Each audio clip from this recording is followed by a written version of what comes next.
Palavra da Verdade, com Hernandes Dias Lopes. Irmãos queridos, nós vamos abrir a Palavra de Deus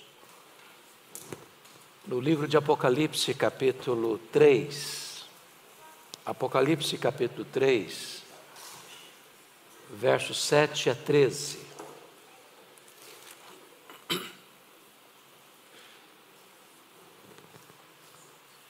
Apocalipse 3, 7 a 13.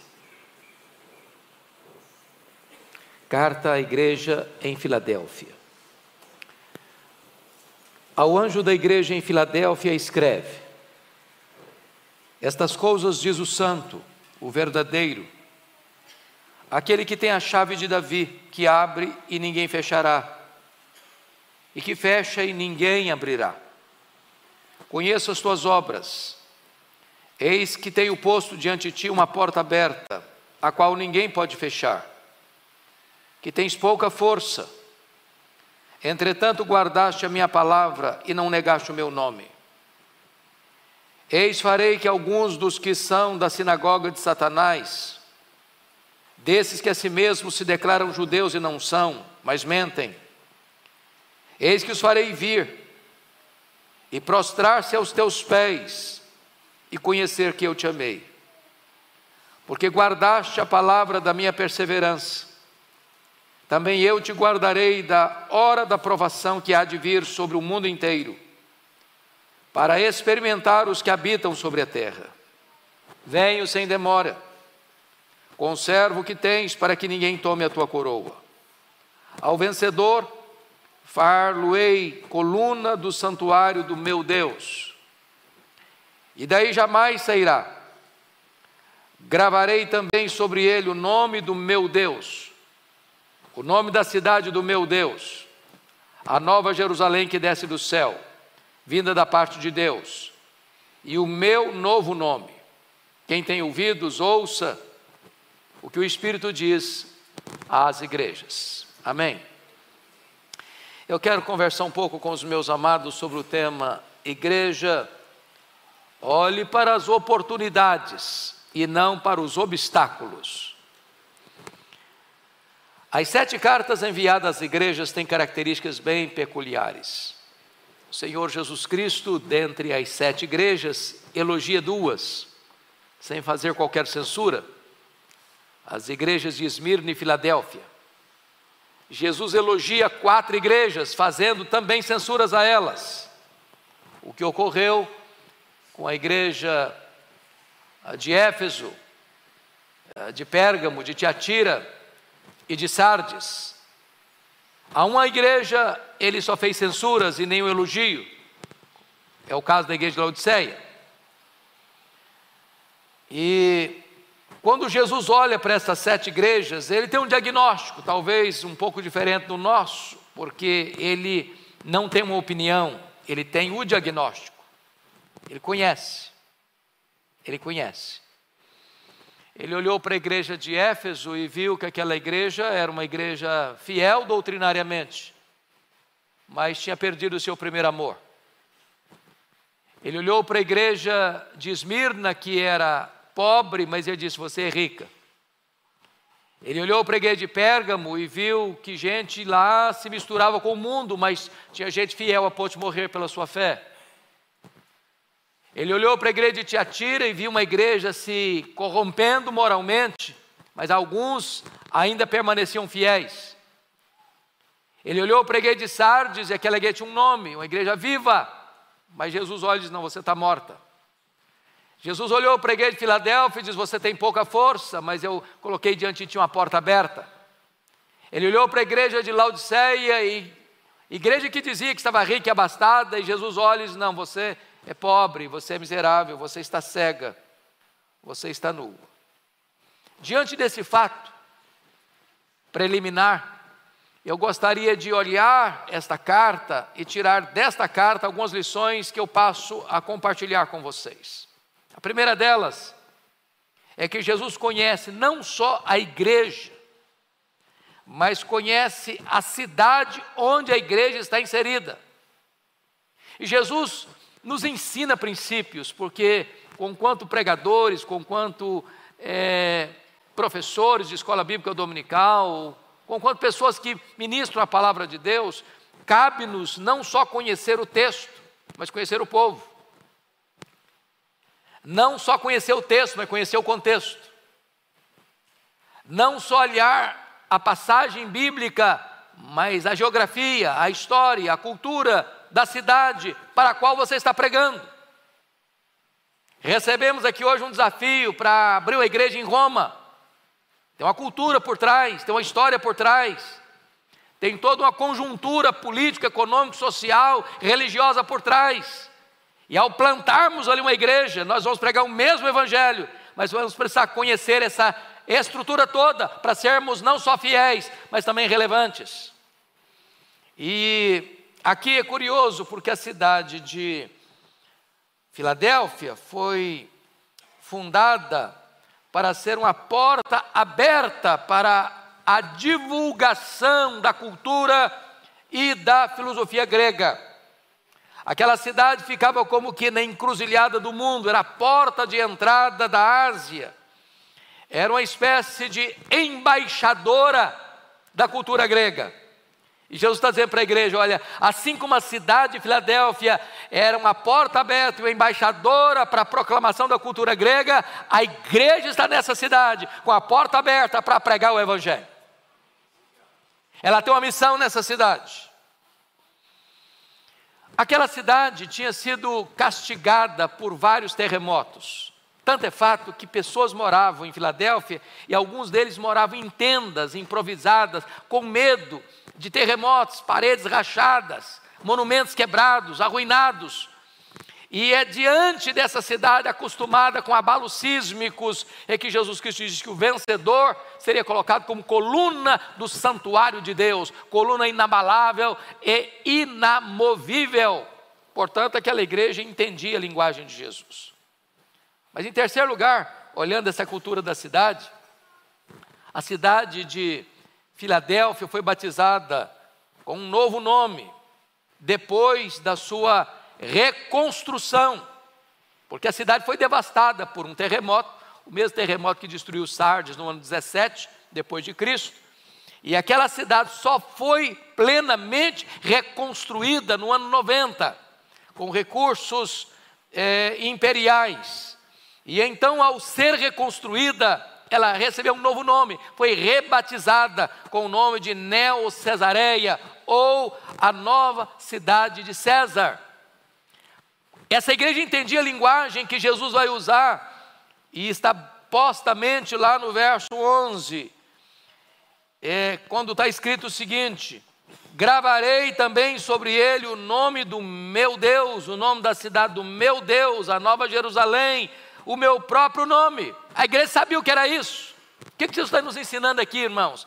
Pegar ganchos da história, da geografia, da cultura, dos fatos que estão ocorrendo, para apresentar com mais clareza, com mais eloquência, com mais pertinência a mensagem do evangelho.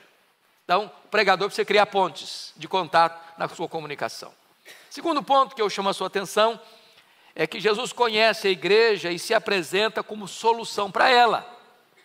Primeiro, para uma igreja perseguida pelos falsos profetas, que eram os judaizantes, e você pode perceber isso comigo na linguagem de Jesus, no versículo 9, eis que farei que alguns que são da sinagoga de Satanás, desses que a si mesmos se declaram judeus e não são. Por que está acontecendo aqui? Os judaizantes, que eram judeus de raça, de sangue, estão dizendo para os crentes o seguinte: olha, vocês não estão salvos não. Se vocês não se limitarem e obedecerem aos preceitos judaicos, como aconteceu lá em Atos 15, se vocês não se circuncidarem, se vocês não guardarem a lei de Moisés, não há salvação para vocês não. E estão dizendo para os crentes: ó, vocês não estão salvos não. Se vocês querem ser salvos, vocês têm que voltar para o judaísmo. No cristianismo não tem salvação.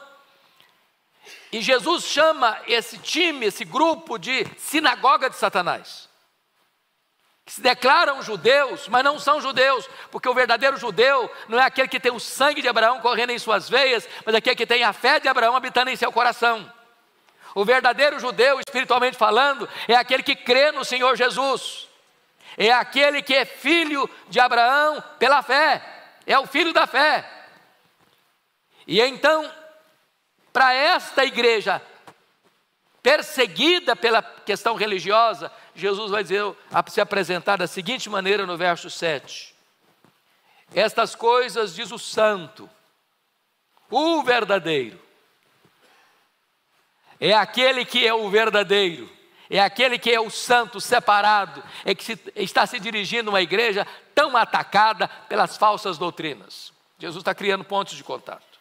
Segundo, para uma igreja sem força aos olhos do mundo, Jesus parabeniza a igreja pela sua fidelidade. Olha o verso 8. Conheça as suas obras. Eis que tenho posto diante de ti uma porta aberta, a qual ninguém pode fechar. Tens pouca força, entretanto guardaste a minha palavra, que não negaste o meu nome. Verso 10, parte A, porque guardaste a palavra da minha perseverança. Notem vocês, a igreja é fraca aos olhos do mundo. Fraca por quê? Fraca porque talvez é pequena. Fraca porque talvez os membros são pobres. Fraca porque talvez os membros dessa igreja são escravos. E Jesus conhece a fraqueza da igreja. Mas ele disse, olha, apesar de vocês serem fracos, vocês têm guardado a minha palavra. Vocês têm sido perseverantes. Vocês não têm sucumbido. Vocês não têm negado a fé. Vocês não têm retrocedido diante das dificuldades, nem das pressões e opressões que vêm sobre vocês. Mas em terceiro lugar, para uma igreja perseguida e odiada pela sinagoga de Satanás, Jesus diz que ela é a igreja amada por Ele. Olha o versículo 9 comigo. Eis que farei que alguns dos que são da sinagoga de Satanás, desses que a si mesmos se declaram judeus e não são, mas mentem, eis que os farei vir e prostrar-se aos teus pés e conhecer que eu te amei. Olha que coisa maravilhosa. O que Jesus está querendo dizer com isso? Não é, a minha vitória vai ter sabor de mel, não. Não é essa a ideia aqui. A ideia aqui é que esta igreja que está sendo acusada pelos judeus, que Jesus chama de sinagoga de Satanás, e não se intimida, não recua, mas permanece fiel, permanece íntegra, permanece obediente, o Senhor Jesus vai fazer que aqueles que estão atacando a igreja, acusando a igreja de ser falsa, de não crer no verdadeiro Deus, de não estar salva, essas pessoas vão ser trazidas pelo próprio Senhor Jesus, para terem que reconhecer que a igreja é verdadeira, é fiel e é amada do Senhor Jesus. Meus amados irmãos, o nosso papel não é tanto nos defendermos, é andarmos com Deus. Porque quando nós andamos com Deus, aqueles que nos criticam e zombam de nós, vão ter que voltar a nós e mudar de opinião a nosso respeito, e saber que nós somos o povo amado de Deus. Nós somos o seu povo, o seu rebanho, o seu corpo, a sua família, a menina dos seus olhos. Mas em quarto lugar, para uma igreja que guardou a palavra de Cristo nas provações, Cristo aguardará das provações futuras. Olha o verso 10 comigo. Porque guardaste a palavra da minha perseverança, também eu te guardarei da hora da provação que há de vir sobre o mundo inteiro, para experimentar os que habitam sobre a terra. Meus amados irmãos, isso é algo tão precioso para nós, porque quem guarda a igreja é o Senhor Jesus. Ontem o pastor Arival, parece que no culto da noite, fez uma declaração. Acho que no culto da manhã, quando estava falando da ceia. A igreja de Deus, ela é indestrutível. Ela não pode acabar. É promessa de Jesus. Ela vai celebrar a ceia até que Jesus volte. Então não vai ter um período da história que lá não tem mais celebração da ceia, porque acabou a igreja na história, acabou. Não acabou não vai acabar não. É impossível acabar. A igreja vai continuar. A igreja vai perseverar. O remanescente fiel não vai dobrar-se. Quando você lê o livro de Apocalipse, você vai ver que o anticristo, está lá em Apocalipse 13, ele vai ser adorado de todas as nações, em todas as nações, por todos os povos, por todas as etnias, exceto por aqueles cujos nomes estão escritos no livro da vida, por aqueles que têm o selo de Deus, ou seja, nenhum crente sequer vai adorar o anticristo, nenhum salvo sequer vai se render ao anticristo, nenhuma ovelha de Cristo, por mais frágil que ela seja, vai ser arrancada dos braços de Cristo. A igreja é guardada pelo Senhor. Quem protege a igreja é o Senhor Jesus. Foi Ele quem disse: as portas do inferno não prevalecerão contra ela. Nós poderíamos unir a nossa voz a Lutero e cantar: Castelo Forte é o nosso Deus, é o nosso Deus. Nem demônios, nem o mundo, nem o ódio, nem a perseguição, nem a morte podem nos separar do amor de Deus que está em Cristo Jesus, nosso Senhor. Mas há um terceiro ponto que eu quero destacar. Jesus conhece as fraquezas da igreja, mas coloca diante da igreja uma grande oportunidade. Olha comigo o verso 8. Conheça as tuas obras. Eis que tenho posto diante de ti uma porta aberta, a qual ninguém pode fechar, que tens pouca força, entretanto guardaste minha palavra e não negaste o meu nome. Vamos entender isso, a palavra que Jesus disse: eis que tenho posto diante de ti uma porta aberta. Porta aberta. Então, a primeira pergunta é: que porta é essa? Que porta aberta é essa? Em primeiro lugar, esta porta aberta é a porta da salvação. Uma cidade de uma província da Ásia, que tem uma missão de espalhar a cultura grega, uma cidade que, ao ser fundada como uma cidade bela, tinha muitos templos aos muitos deuses. Aquela cidade era uma porta aberta por Jesus à igreja, para que a igreja anunciasse naquela terra eivada de idolatria, eivada da cultura grega, a salvação em Cristo Jesus. Meus amados irmãos, que coisa maravilhosa, porque o próprio Jesus deu sua porta. Deu sua porta. Se alguém entrar por mim, será salvo, entrará e sairá e achará pastagens. Hoje você e eu temos portas abertas para o mundo, para levar o evangelho em São Paulo, pelos rincões do Brasil, na América Latina, na América do Norte, na Europa, na África, na Ásia, na Oceania. As portas estão abertas, a porta da salvação. E onde o evangelho é pregado, a salvação chega. Onde o evangelho é anunciado, corações se rendem. Onde a verdade chega, a mentira é derrotada. Onde a luz chega, as trevas não prevalecem. A igreja tem diante dela portas abertas. Mas a segunda porta aberta aqui, irmãos, é a porta da oportunidade de evangelização. Porque vejam vocês, as provações são tempos de oportunidade. Versículo 10, porque guardaste a palavra da minha perseverança, também eu te guardarei da hora da provação que há de vir sobre o mundo inteiro, para experimentar os que habitam sobre a terra. As provações chegam. E quando as provações chegam na vida da igreja, na vida do crente, a luta, a perseguição, a pressão, a angústia, isso não é um tempo o crente ficar minguado, mirrado, achatado, não. É um tempo para o crente exalar o perfume de Cristo. Sabe por quê? É como a flor, quanto mais ela é esmagada, mais ela exala perfume. Quanto mais a igreja é exprimida, é perseguida, mais a igreja é poderosa. Quanto mais a igreja tem as suas restrições diante de um mundo que a persegue, ou das religiões de seitas que a oprimem, mais a igreja se levanta corajosamente para dizer que Jesus é a razão da nossa vida. As lutas nunca oprimiram a igreja, a perseguição nunca destruiu a igreja, as dificuldades nunca fizeram a igreja recuar, ao contrário, ao contrário.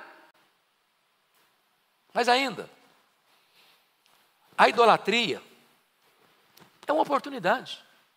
Quando Paulo chegou em Atenas, diz a Bíblia que caminhando pela cidade, olhando, observando os objetos do culto, os templos, os monumentos, tinha mais de 30.000 estátuas dedicadas aos deuses. Quando Paulo chegou lá, diz a Bíblia que o espírito dele se revoltou, mas não se revoltou para ficar assim num canto estoicamente lamentando, não, se revoltou para ir para a sinagoga e falar, se revoltou para ir para a praça todos os dias e discutir com os filósofos, falando de Jesus e da ressurreição. Quando você olha a idolatria dominante no nosso país, dominando o mundo inteiro, não é para a igreja ficar acuada, não, é para a igreja ver uma porta de oportunidade para evangelizar. Mais ainda, se você parar para perceber as lutas que Paulo enfrentou em Éfeso, Paulo chega a dizer lá em 1 Coríntios 16, 9, que ele, diante das lutas que eram maiores que suas forças, ele diz: eu enfrentei feras lá. Ele está olhando nessa pressão toda e pedindo para Deus abrir uma porta larga e espaçosa. Meus irmãos, a igreja está sendo acuada hoje, por todos os lados. A igreja hoje está sendo perseguida por todos os cantos. Se não é perseguição física, é perseguição filosófica, é perseguição ideológica, é perseguição teológica, é perseguição de todos os lados. Mas a igreja não deve olhar isso como uma situação para calar a sua voz, para amordaçar a sua voz, não. A igreja deve olhar essa circunstância e Deus abre porta para nós, Deus abre oportunidade para nós, Deus abre fronteiras novas para nós. Nós estamos ouvindo todo dia, não, a Europa, o continente que foi o berço do protestantismo, é hoje um continente pós-cristão, e é um continente pós-cristão, e pós-cristão, não, é pós-cristão, pois agora é a nossa vez, agora nós vamos inverter o barco, agora nós vamos daqui para lá, agora nós vamos plantar a igreja lá, agora nós vamos evangelizar lá, é agora a nossa vez. Olha a porta aberta, é Deus que está botando porta aberta. Mas mais, amados, quando você vê Paulo preso em Roma, está preso, está algemado, ele, lá em Colossenses 4, 3 e 4, ele ora para que Deus abra a porta. Eu acho isso incrível, porque Paulo estava velho, Paulo estava cheio de cicatrizes, Paulo estava pobre, Paulo estava acusado, Paulo podia pensar: bom, eu preciso cuidar de mim, eu já estou velho, eu preciso cuidar da minha saúde, eu preciso cuidar do meu futuro, preciso pensar em me aposentar, preciso pensar pelo menos curtir um pouquinho a vida. Ele está orando, pedindo: Deus, abra uma porta, abra uma porta.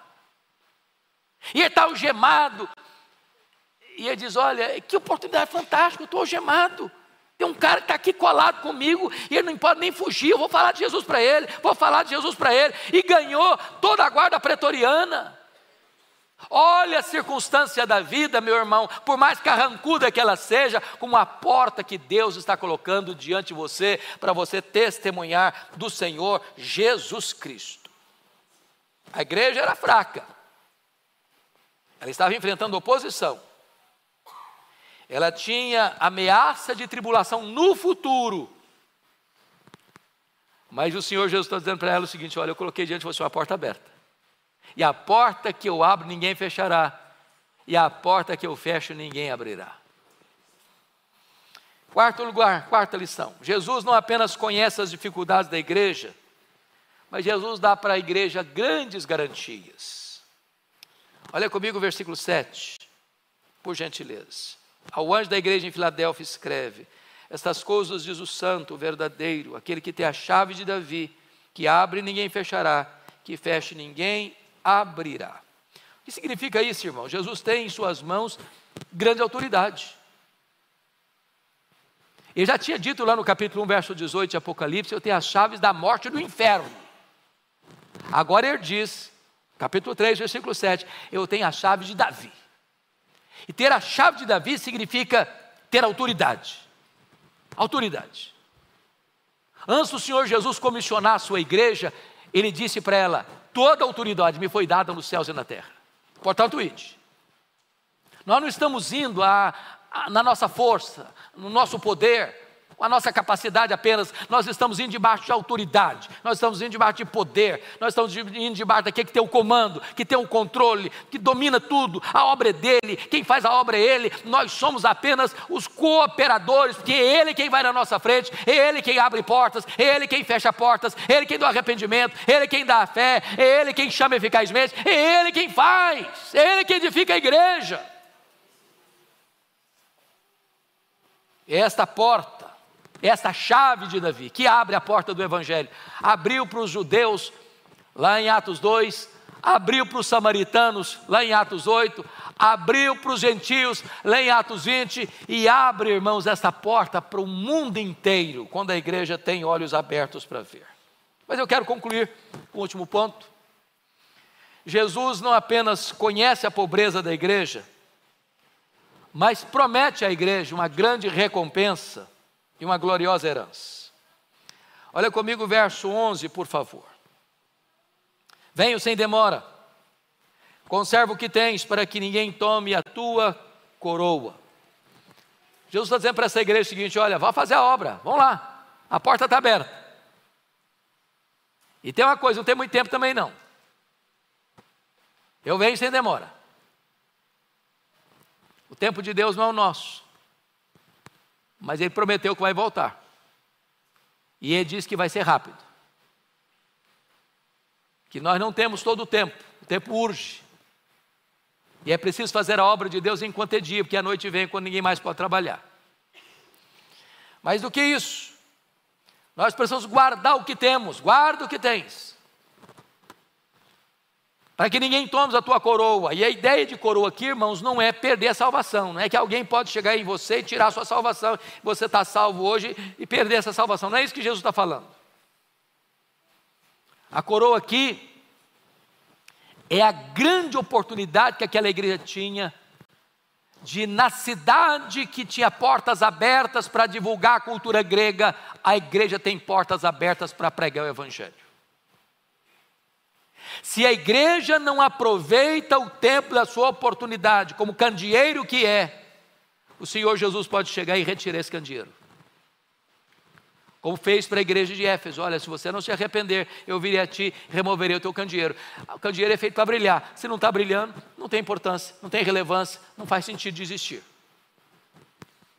É como aquela planta que está lá na parábola que Jesus contou, de uma figueira no meio de uma vinha, que o dono veio e procurou fruto, não encontrou, voltou no outro ano, procurou fruto, não encontrou, voltou no terceiro ano, não encontrou fruto, e o dono falou: pode cortar, está ocupando espaço inutilmente, pode cortar. O Senhor está nos dando oportunidades, guarda o que tens, para que ninguém tome a tua coroa. Seja um crente de verdade, seja um crente ativo, dinâmico, que entenda que você não foi salvo apenas para desfrutar a salvação, você foi salvo também para levar essa salvação a outras pessoas. Você agora que foi alcançado é um enviado, você que foi alcançado pela graça, agora é um embaixador da graça de Deus. Você não pode se calar, você não pode se omitir. Mas a segunda coisa que Jesus faz é prometer no verso 12 algo maravilhoso: ao vencedor falo-ei coluna do santuário do meu Deus. Ou seja, se nós formos frágeis e peregrinos aqui, nós temos a promessa de algo inabalável ali. Se aqui formos peregrinos, lá nós seremos inabaláveis como a coluna do santuário de Deus. Nada nem ninguém pode nos abalar. Terceiro, o vencedor terá gravado em sua vida um novo nome. Para aquela cidade que tinha trocado de nome, agora Jesus está dizendo: olha, o vencedor, o fiel, o que persevera, ele vai ter gravado um novo nome nele. E aqui vale a pena você olhar comigo no verso 12. Gravarei também sobre ele o nome do meu Deus, o nome da cidade do meu Deus, que é a Nova Jerusalém que desce do céu, vindo da parte do meu Deus, e o meu novo nome, o nome do Pai, o nome da Nova Jerusalém e o nome do Filho. Vão estar gravados em você. E o universo inteiro vai saber que você é propriedade de Deus. E o universo inteiro vai saber que você faz parte da família de Deus. Você é a igreja de Deus, porque você é a própria Nova Jerusalém. Quando João é chamado para ver a esposa do Cordeiro, a Nova Jerusalém, ele não vê apenas uma cidade, ele vê a noiva. Sabe por quê? A Nova Jerusalém e a noiva é a mesma coisa. A cidade santa é a própria igreja.